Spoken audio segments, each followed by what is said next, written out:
नमस्कार दोस्तों, be your own astrologer के स्पेशल एडिशन में मैं मनीष कुमार आपका हार्दिक स्वागत करता हूं। दोस्तों, अभी तक आप मेरे सारे चैनल्स के जितने भी एपिसोड्स मैंने अभी तक लॉन्च किए हैं अपने चैनल पे आप देख रहे हैं। मुझे इस बात की बहुत खुशी हुई है और इसको ज़्यादा दिन नहीं हुए हैं, 10 से 11 दिन ही हुए हैं और काफ़ी सारे मुझे ईमेल्स आ रहे हैं। बहुत सारे कमेंट्स में भी लोग पूछ रहे हैं। मेरे पर्सनली मुझे जानने वाले मेरे जितने लोग हैं वो सब मुझे कांटेक्ट कर रहे हैं, वो जानना चाह रहे हैं और बहुत सारे उनके मन में तरह तरह की सवाल हैं जो मैं सुन रहा हूँ और बड़ा ही इंटरेस्टिंग मुझे लग रहा है कि ये सवाल जो वो लोग मेरे से पूछ रहे हैं। सबसे जो कॉमन सवाल मेरे पास आ रहा है, बहुत सारे लोग इससे डिसएग्री कर रहे हैं कि क्या एस्ट्रोलॉजी सही में कुछ चीज़ होती है या सिर्फ ये एक ऐसे ही हैं, लोगों को अंधविश्वास में बात करते हैं लोग, या सत्य नहीं है, या किसी ऐसे ही, मतलब जो लोग अग्री नहीं करते हैं, एस्ट्रोलॉजी पे बिलीफ नहीं करते हैं, जनरली ज़्यादातर लोग ऐसे ही आपको बात करते हुए सुनाई देंगे। तो आप लोग में जो भी मेरे व्यूअर्स हैं या जो भी मुझे आज सुन रहे हैं, मैं आप लोगों से भी ये क्वेश्चन करना चाहता हूँ कि एस्ट्रोलॉजी दोस्तों एक साइंस है बेसिकली। अब साइंस क्या है कि अगर आप किसी चीज़ को समझ रहे हैं तो आपको बहुत इंटरेस्टिंग लगता है, आपको बहुत अच्छा लगता है। अगर आपको साइंस समझ में ही नहीं आ रही तो उनके लिए क्या है, उनके लिए ये बेकार की चीज़ है। अब मैं आपको बड़ा लेमैन लैंग्वेज में समझाता हूँ, आप ऐसे समझिए इसको। उदाहरण के तौर पे एक मैं क्वेश्चन आप लोग के समक्ष रखना चाहता हूँ, जो कि मेरे एक दोस्त के छोटे भाई ने मेरे से भी 2 दिन पहले ही पूछा है। उसने पूछा कि भैया एस्ट्रोलॉजी, चलिए ठीक है आपके कहने पे मैंने एस्ट्रोलॉजी मान ली, मुझे एक सवाल का जवाब दीजिए। बिल गेट्स को पूरी दुनिया जानती है दोस्तों, आप भी जानते हैं, है ना। बिल गेट्स जब पैदा हुए थे यूएस में, जिस अस्पताल में पैदा हुए थे बिल गेट्स, उसी टाइम पर उसी अस्पताल में 2 और बच्चों ने जन्म लिया था। एक लड़का था और एक लड़की थी। बिल गेट्स तो थे ही लड़के, तो ये तीसरे थे। एक ही डेट पे, एक ही टाइम पे, एक ही लोकेशन पे, यही 3 आधार होती है कुंडली बनाने के लिए। मैंने कहा एकदम सही बेटा। कह रहा है तीनों सेम टाइम पे पैदा हुए थे, एक बना बिल गेट्स, बाकी 2 सर कहाँ गए। It has to be Bill Gates number 2, it has to be Bill Gates number 3, बाकी 2 को दुनिया नहीं जानती, बिल गेट्स को लोग जानते हैं। तो एस्ट्रोलॉजी कैसे मैं मान लूं कि एस्ट्रोलॉजी होता है।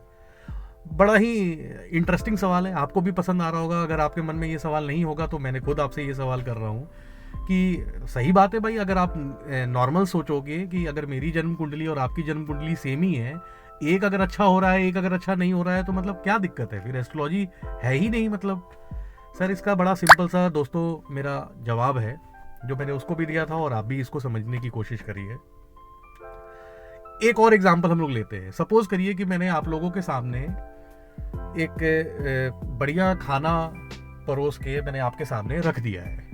अब मैं कहता हूं कि अगर आपकी किस्मत में होगा तो आज आपकी ये जो थाली में रखी रोटी है आपके सामने आपके पेट में जाएगी। क्या ऐसा मुमकिन है? Is it possible? नहीं ना सर। 1 हफ्ते, 1 महीने, 1 साल भी आप अपने हाथ को जब तक नहीं बढ़ाएंगे और उस रोटी को अपने पेट में डालने के लिए मुंह तक निवाले नहीं उसको बनाएंगे, सर वो रोटी उछल के तो नहीं आएगी। फिर आप कहेंगे कि एस्ट्रोलॉजी गलत है, साइंस गलत है। तो फंडा क्या है इस छोटी सी स्टोरी का? फंडा ये है कि इंसान को अपने कर्म करने चाहिए। अगर आप कर्म ही नहीं करेंगे सर, तो आपको आपके कर्म के हिसाब से रिजल्ट कैसे मिलेगा? अगर आप उस रोटी को उठा के अपने मुंह तक नहीं लेके जाएंगे तो वो रोटी आप नहीं खा पाएंगे। बड़ा सिंपल सा लॉजिक है इसमें। बिल गेट्स ने अपने कर्म किए हैं, वो बिल गेट्स बना। उसके साथ वाले जो 2 बच्चे पैदा हुए थे, उन्होंने अपने हिसाब से वो उतने कर्म नहीं किए कि वो बिल गेट्स जैसा नाम या ख्याति हासिल कर पाए, तो वो बिल गेट्स नहीं बने, दुनिया उनको नहीं जानती है। कुंडली क्या है सर? कुंडली बेसिकली एक साइंस है। आप इस साइंस को ये समझने की कोशिश कर रहे हैं कि अभी का जो मेरा प्रेजेंट है, आज जो तारीख है, मैं प्रेजेंट में जो रह रहा हूं, मेरा समय कैसा है। सबसे पहले तो आदमी अपने प्रेजेंट को देखता है। क्या ये समय अनुकूल है?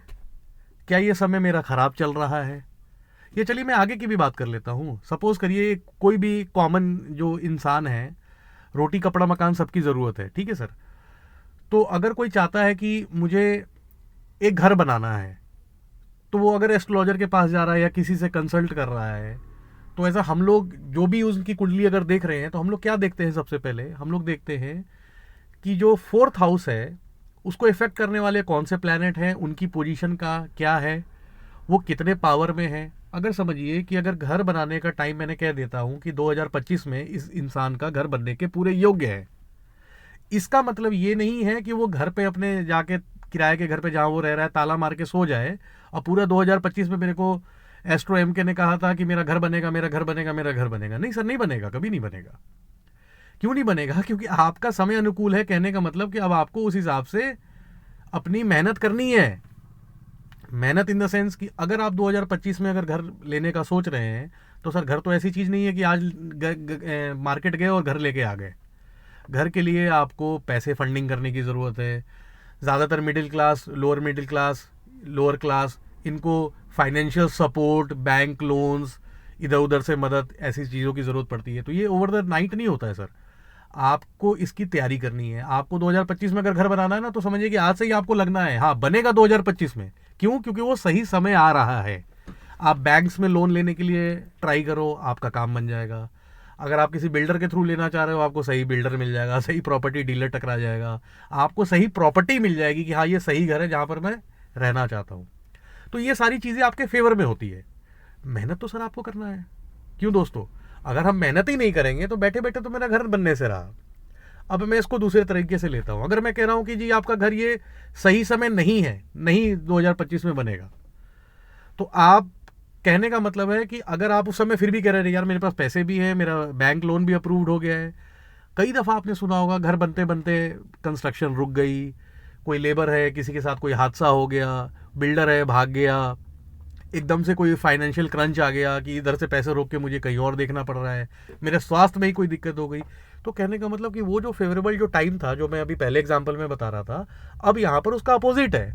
अब आप कितनी भी कोशिश कर रहे हैं तो घर आपका नहीं बन रहा है, क्योंकि आपका ये फेवरेबल टाइम नहीं है। तो ऐसे कंडीशन में जिनको एस्ट्रोलॉजी की नॉलेज है वो रुक जाते हैं कोई भी काम करने से पहले कि अगर ये फेवर कर रहा है, मेरे ग्रह मुझे सपोर्ट कर रहे हैं कि हाँ ये काम मेरा बन सकता है तो मुझे करना चाहिए, ये काम मेरा नहीं बन रहा है, रोक रहा है, तो ये काम मुझे रोक देना चाहिए। हम लोग सिर्फ आपको रेकमेंड और सजेस्ट करते हैं।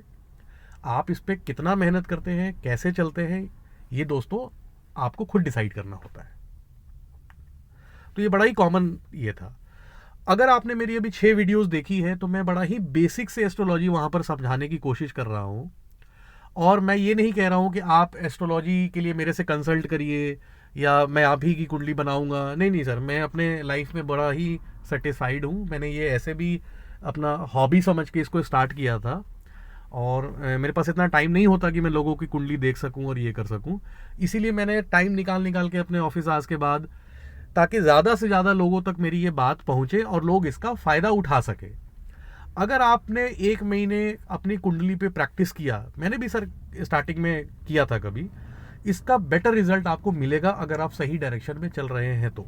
नॉर्मली क्या होता है, अमूमन हम किसी भी एस्ट्रोलॉजर के पास जाते हैं, उनकी फीस देते हैं, वो हमें कुछ चीज़ें बता देते हैं, वो हम फॉलो करते हैं, कभी नहीं करते हैं, अच्छी हो जाती है, क्लिक कर जाती है तो जी बहुत अच्छे एस्ट्रोलॉजर है, और नहीं करती है तो ये तो ठग है। यही हमारी सोच होती है, मेरी भी ऐसी ही सोच थी। तो मैंने भी अपनी कुंडली खुद पढ़ना स्टार्ट किया, खुद देखा। हाँ, मैं कंसल्ट में था, मेरे कुछ गुरुज थे, मैं उनसे हमेशा मिलता था, डिस्कस करता था, कुछ चीज़ें वो मुझे बताते थे, कुछ चीज़ें मैं खुद कैलकुलेट करता था, फिर मैं उनसे डिस्कस करता था। तो आप जब अपनी कुंडली को आराम से 2 महीने 3 महीना पढ़ेंगे, समझेंगे, प्रैक्टिस करेंगे, तो आप अपनी जीवन के छुपे सारे राज निकाल लीजिएगा। पुराने पास्ट को आप उठा के देखें अपनी कुंडली में कि कोई भी समय आपका, लेट से कि 10 साल पहले बहुत खराब गया, बहुत संघर्ष सा गया, तो आप ये तो आइडेंटिफाई करिए कि उस समय कौन से ग्रहों की दशा चल रही थी, किसकी अंतरदशा चल रही थी, कौन से ग्रह गोचर में कहाँ थे, कहाँ उसने क्या इफेक्ट किया। इफेक्ट आपको पता है क्योंकि आपका पास्ट है। उसको आप अपने प्रेजेंट में इंप्लाई करिए, उसी को आप अपने फ्यूचर में इंप्लाई करिए। आपका 100% इसमें से रिजल्ट मिलेगा दोस्तों। ये स्पेशल एडिशन मुझे इसीलिए बस बनाना था कि काफ़ी सारे लोग का ये कहना था कि कुंडली नाम की कोई चीज़ नहीं है, एग्जिस्ट नहीं करती है, या करती भी है कि नहीं करती है। मतलब ऐसा नहीं कि निगेटिव ही थे, वो पूछ रहे थे मेरे से, ताकि वो कह रहे थे कि हम विश्वास करें तो सही कर रहे हैं कि नहीं कर रहे हैं। तो इसी के लिए मैंने ये स्पेशल एडिशन बनाया है। बाकी के सारे एपिसोड्स एज इट इज़ जो इन्फॉर्मेटिव आपको मिलता है वो मिलते रहेगा। स्पेशल एडिशन में फिर आपको बीच में आऊँगा कुछ और इंटरेस्टिंग सवाल लेके, जो काफ़ी सारे व्यूअर्स मेरे से पूछ रहे हैं, और मुझे भी बहुत अच्छा लग रहा है कि आप लोग इंटरेस्ट ले रहे हैं या विश्वास करना चाह रहे हैं, इसीलिए आप लोग इस तरह के सवाल मेरे से पूछ रहे हैं। तो कोई भी अगर ऐसी बात हो तो आप मुझे ईमेल कर सकते हैं। beyourownastrologer@gmail.com मेरा ईमेल आईडी है, या आप मुझे कमेंट सेक्शन में कमेंट कर सकते हैं। अगर मेरी बात आपको अच्छी लगे तो मेरे चैनल को सब्सक्राइब करिए, ज़्यादा से ज़्यादा लोगों तक मेरी बात पहुंचाइए और बेल आइकन को ज़रूर दबाइए ताकि लेटेस्ट अपडेट नोटिफिकेशन आपको मिलते रहे। ठीक है दोस्तों, धन्यवाद आप लोगों का जो मुझे सुन रहे हैं। इसी तरह मेरे चैनल से जुड़िए। आप सभी का धन्यवाद है दिल से।